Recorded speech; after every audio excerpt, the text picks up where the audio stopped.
As we look at this, we see four boxes. We see belief, we see imagination, we see physiology, and we see experience. Go ahead and try and lift that by your fingers. Stick while your elbow lights. Oh, gosh, yeah.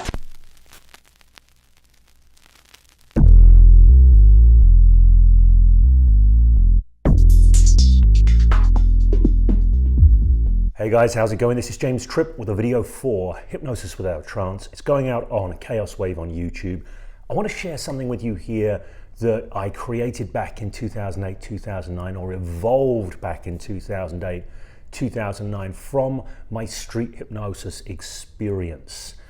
When I originally trained in hypnosis, I was taught the kind of standard hypnotheology that hypnosis was a special altered state that you needed to put somebody into in order for them to then respond to these suggestions that you would give, and that you could spot this altered state by something called trance analogs. Now, my experience doing hypnosis showed me that I could often get these trance analogs happening, but people wouldn't really respond to the suggestions for hypnotic phenomena.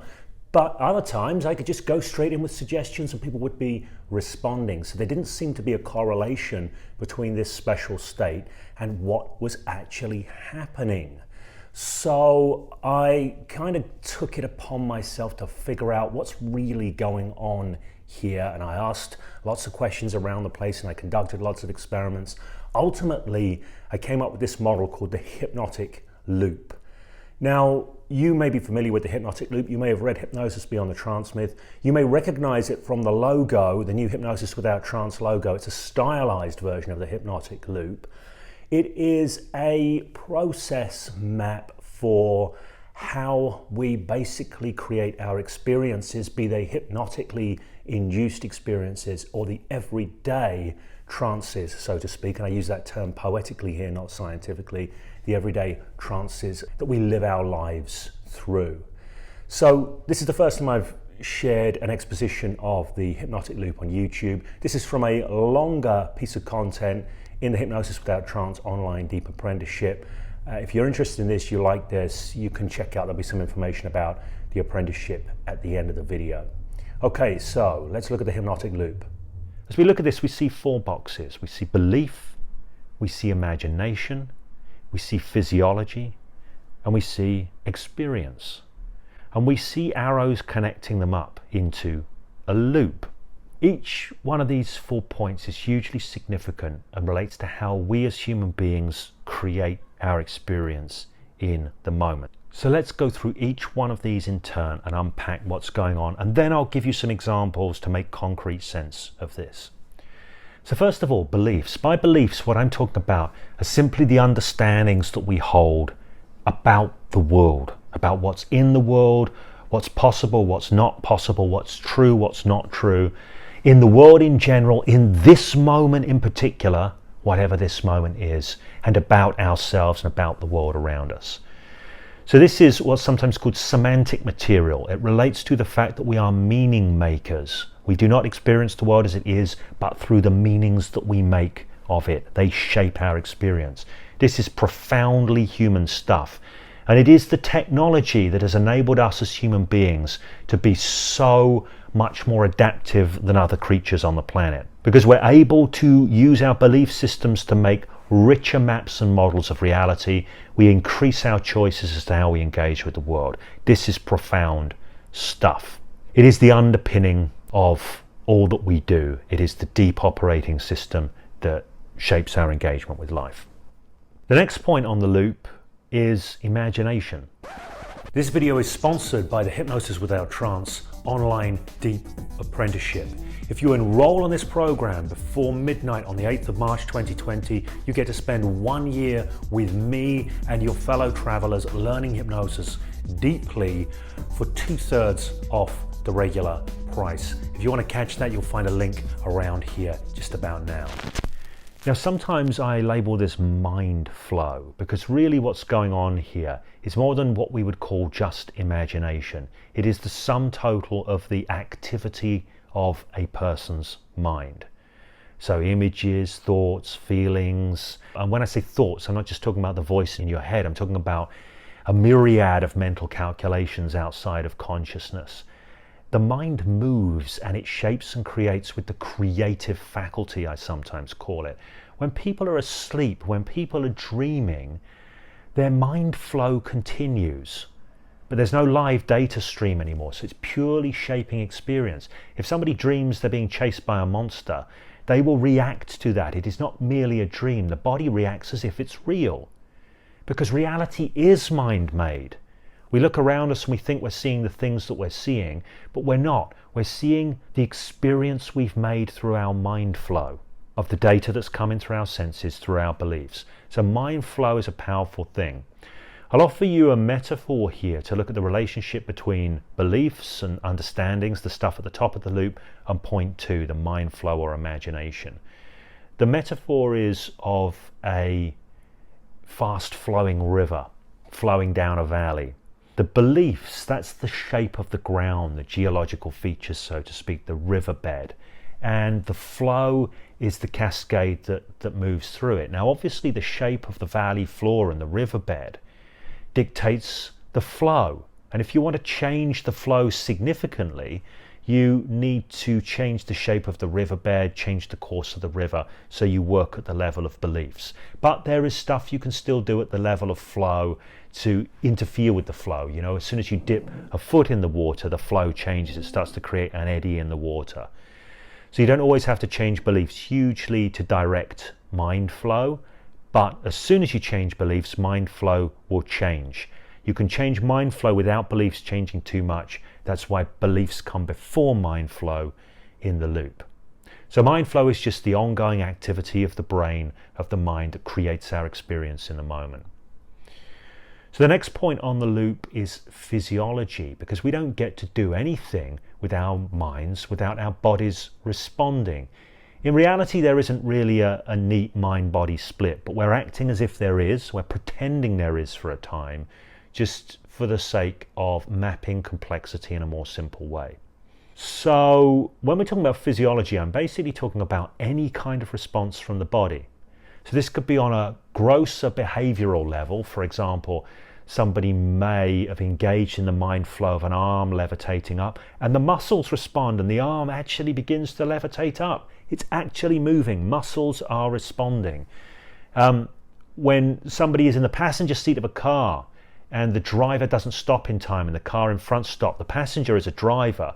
They imagine that the car needs to stop and they run a quick simulation in their brain of them hitting the brake themselves. What happens? Their foot presses into the floor. It's an automated response. Imagine somebody has a dream that they're being chased by a monster. Their body gets flooded with adrenaline and this kind of thing, these sorts of fight, flight, freeze hormones. The body chemistry changes. So the physiological response at point 3 of the loop could be a muscular movement, but it could be a hormonal response. It could be a neurochemical response. It's any shift or any change that's happening in the body. Now, our brains are wonderful things, and they have lots of sensory receptors plugged in. Not just the ones we're familiar with plugged into the world around us, but we have interoceptive sensory receptors plugged into our organs, our tissues, all of this stuff. We are constantly getting feedback. So when things shift in the body at the physiological level, there is an immediate experiential feedback. So this is point 4 on the loop, experience, the feedback that we get. And of course, the feedback that we get feeds into beliefs and feeds through beliefs. Okay, so the loop is complete and it kicks off and it loops all the way around. So I want to give you 2 practical, pragmatic examples here. One of them is going to relate to doing formal hypnosis, the precision elicitation of hypnotic phenomena, if you like. The other one is going to relate to everyday life, because the thing that I believe is true and seems to be true is hypnosis isn't a special thing. It's just working with our everyday reality shaping faculties that are always bringing themselves to bear upon sense making, meaning making, and experience making in the world. So I'm going to give you 2 examples. The first we'll look at is a classic hypnotic phenomenon manifesting in the form of a hand stick. So let me talk you through this, how the loop applies to a hand stick. And I'm going to give you a simplified version, because the reality is there's loops within loops and sub loops, and all kinds of complexity, but we're going to give a simplified mapping of this just for the sake of explanation. So first of all, beliefs. What do beliefs count? Well, if you're going to sit down and do formal hypnosis, you need to engage somebody's beliefs. You need to work with their beliefs. They have understandings about what's possible, what's not. They're forming judgments about who you are and all of this kind of stuff. Do they believe you're a hypnotist? Do they believe hypnosis exists? How have you framed this? Have you said this is hypnosis? Have you said this is an experiment that reveals a curious feature of the human mind? Maybe you never mentioned hypnosis, but you need to communicate. And you need to engage their beliefs and understandings, because if you don't, you're speaking gobbledygook. You may also start to seed ideas so as to shift the person's frame around the moment, what they believe is happening. They might believe they're having a conversation with a family member, but you want to move them into believing that they're engaging in a psychological experiment with somebody who has some expertise. This requires shifting things at the level of beliefs. So imagine we've done this, we've engaged the beliefs. We've got some buy-in for what we're doing by engaging the beliefs. We've given them some plausible explanations that have engaged the beliefs, and we're starting to introduce a little bit more direct mind flow work. So we want to lead their imagination. We want to lead how their mind is making this moment. So perhaps we encourage them to put their hand down on the table. This would actually be a physiological thing, but we're keeping at this point of the loop. And we start to use a metaphor, perhaps, of powerful glue. And we use evocative language, a powerful glue spreading between your hand and the table, filling up every space, absorbing fully into your hand so as it starts to set and lock and stick and freeze the muscles solidly. So we give a vivid, evocative description using our language, our non-verbal communication to lead mind flow. And providing the person is following along, they're engaging their mind, well, guess what? Their body starts to respond. Where the mind goes, the body goes. When they fully go into it, it happens. That's why when somebody runs the rapid scenario of putting their foot on the brake, their foot's on the brake doesn't even exist, but they're pressing down. So the body starts to respond. The muscles start to stiffen. They start to lock. The mind makes that locking because it corresponds with what's being created at the level of imagination and mind flow. So point 3 on the loop, we have a muscular response. This is an idiomotor response. And what happens? Well, we've got proprioceptive, interoceptive stuff coming back in. We feel the stiffness, we feel the stiffening on an experiential level. Point 4 of the loop, it feeds back in. We say, my God, this is happening. Something is happening here. It's really happening. Now we're back at the beliefs level, except we skip straight through it and we're into the mind flow again, and it's reinforcing. And now the loop is picking up momentum, going round and round and round. So this is an example of how this maps a hypnotic phenomenon. It's very useful to recognize this, by the way, because when we're doing this, what we're aiming to do, this loop idea is very useful.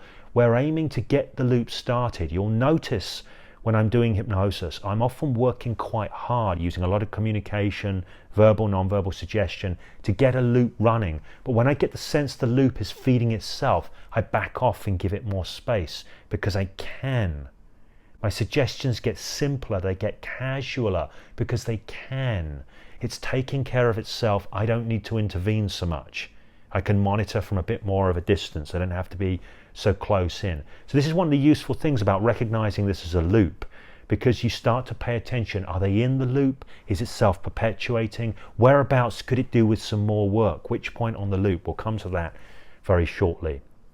So that's a formal hypnosis context. I also mentioned we look at it from another perspective. So I'm going to suggest we look at it from perhaps a more everyday hypnotic loop. Let's imagine we sit down, we're working with someone, perhaps they're a client, perhaps we're a change work practitioner, and they say, I have terrible social anxiety.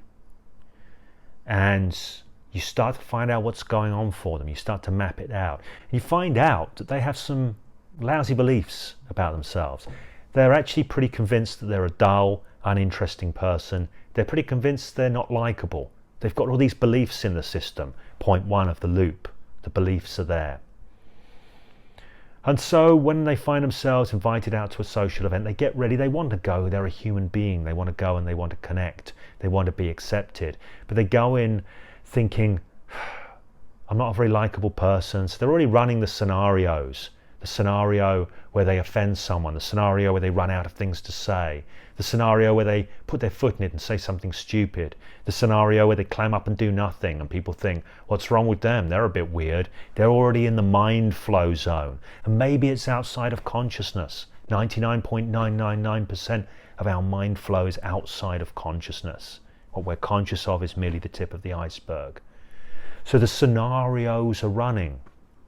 Person's on the way to the party. But their mind doesn't get to do something without the body engaging too, getting in on the act. And so what happens? They tighten up. Their breathing gets shallow. The neurochemistry of fight, flight, freeze starts to kick in.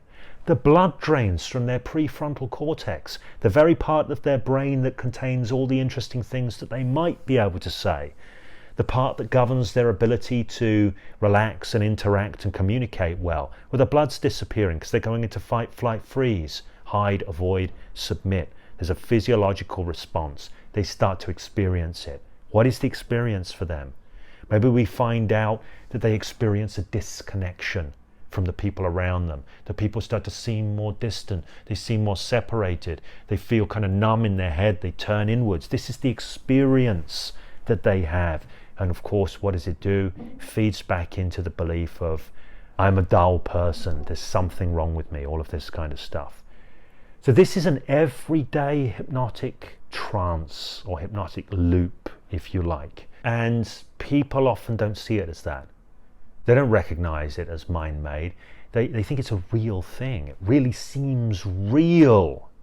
Now, when somebody's responding powerfully to a hand stick, that can really seem real as well. For other people, they have some distance. They'll say, well, I knew that it was something I could unstick. I knew my mind was making it. I was choosing to stay in it. They know they can maneuver in relation to it. Our everyday loops, the loops that run our lives, we often don't realize they're hypnotic loops.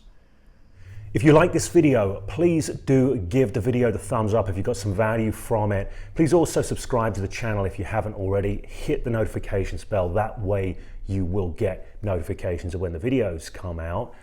And I want to say until midnight Pacific time on Sunday the 8th, you can get 66.6% off the Hypnosis Without Trance online deep apprenticeship for 1 year's membership. If you want to grab that, go ahead, do that. If you have any questions about this or anything else, please do make use of the comments section. That is what it is there for. If you ask the questions you want to ask, the conversation here on Chaos Wave can continue.